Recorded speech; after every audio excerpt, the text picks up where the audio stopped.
Hello mga idol, magandang araw sa ating lahat. Bago tayo magsimula sa bagong topic na pag-uusapan natin ngayon, ay i-shoutout ko muna para sa video na ito ang isa sa aking kaibigan na nakatira na ngayon sa Canada, si Sir Romel Go Encenso. Siya po ay masaya ngayon sa Canada. Sana all. Hello buddy, kamusta? Sana ay nasa mabuting kalagayan ka ngayon at pakikamusta na lang sa lahat ng nandyan na mga kakilala natin. At ito, si-share ko muli sa inyo mga kaibigan ang tungkol naman ngayon sa tomato. Ang kamatis na siyang sikat pagdating sa tinatawag na lycopene. Ang kamatis ay mayroong lycopene. Yan ay isang klase ng antioxidant na nakakatulong para palakasin yung immune system natin at labanan yung mga harmful na or free radicals. Nakakatulong din po ang lycopene para labanan ang cancer. Kasama na dyan ang prostate cancer, mga kaibigan. Ang kamatis po ay nagtataglay din ng vitamin C. Marami itong taglay na nutrients. May vitamin K. Yung vitamin K naman ay nakakatulong para iwasan ang mga blood clots at patitibayin yung mga buto natin. So, yung kamatis ay hindi lang siya basta-basta pala. Pwede siyang ulam. Pag wala tayong ibang ulam, lagyan lang ng tuyo o yung soy sauce. Pwede na. At masarap din siya pag ilagay natin sa tinula, di ba, mga kaibigan? So, yun. Maliban doon, ang kamatis ay maraming benefits talaga. Isa na dyan, mayroon siyang vitamin A na nakakatulong para pampalinaw ng paningin. At ang kamatis po ay low in sugar.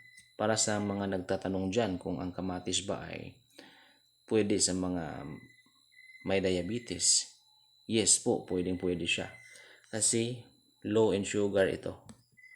Hindi siya katulad ng ibang klase ng bunga o prutas na mataas ang sugar. Ito ay napakakunti lang ng sugar content nito. At may fiber din po ito, mga kaibigan. Mayroong nagtatanong na saan ba daw or paano ba daw ito kakainin, na saan ba daw yung mas epektibo? Lulutuin ba siya o hilaw na kakainin? So ito yun, mga kaibigan. Kung hilaw natin siyang kakainin, mas maganda kasi namamatay yung vitamin C kapag niluluto natin. Kaya lang, yung iba naman ay gustong lutuin ito. Kasi mayroong pag-aaral din na pag niluluto ito, mayroong active ingredient niya na mas na-activate kapag niluluto siya. So yun na lang, ganito na lang. Kung saan tayo komportable, hilaw ba o lulutuin natin, pwede lang kahit saan. Basta si kamatis, alam natin na marami siyang nutrients. Isa na dyan sa sikat sa kanya is yung lycopene na nakakatulong para sa healthy heart. Mayroon din po itong vitamin C, nakakapagpakinis din po ito ng balat. Kaya sabi nila, maganda daw ang kutis kapag mahilig sa kamatis. So yun, yung tomato ay napakaganda nga na isang klase ng matawag nating vegetable ba siya o prutas ba siya, basta tomato. Pagdating sa tomato, may vitamin K, may lycopene, may vitamin C. At ito ay maganda para sa mayroong mga prostate cancer. Yung prostate cancer ay kadalasang tumatama po yan sa mga lalaki na umiidad na ng mga 40 to 50 pataas. Kaya yung kamatis po, mga kaibigan, maganda siya. Maraming salamat muli sa panunood.